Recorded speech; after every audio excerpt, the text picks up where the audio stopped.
I don't see that as an ethical issue. It's a fascinating question, but it seems to me it's a technical challenge, and I'm not sure what the risk was that they thought they were running by these two chatbots developing their own language. And there's an analogy which came out only in the last day or so. As long as people are clear that what they're bidding for is an artifact not created by a human being, I don't have any objection to that. But it was a very odd story.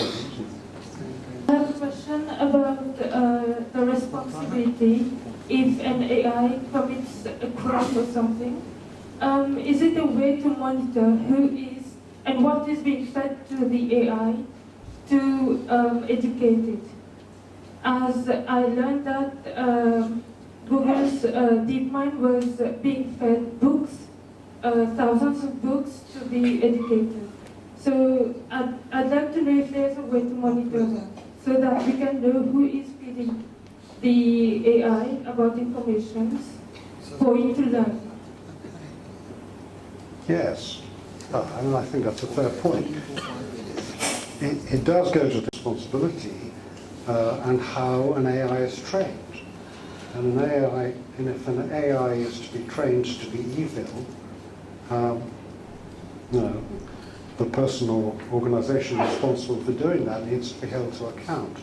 There's a sort of parallel, isn't there, with the Microsoft chatbot, which was supposed to engage in conversation with people, and the users, when people discovered it, they started to train it in all kinds of scatological and deeply unpleasant, racist memes, and Microsoft had to just pull it.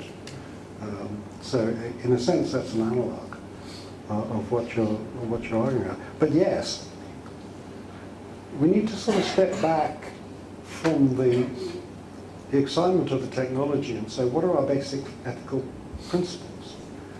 And how do we implement those in society? And you bring up a good example.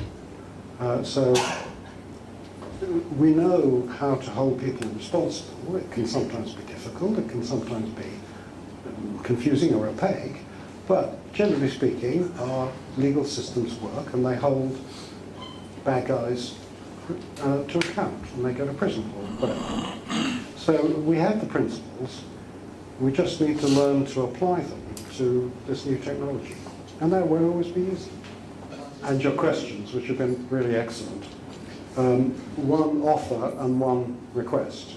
The offer is, if anybody is interested in this area of inquiry and would like to pursue it, I've compiled a list of articles and papers and so on that I've found useful and accessible, and I'm very happy to give that to Iqbal, and if anybody would like a copy, it's just a page or so of references, and you can follow them if you wish at your will.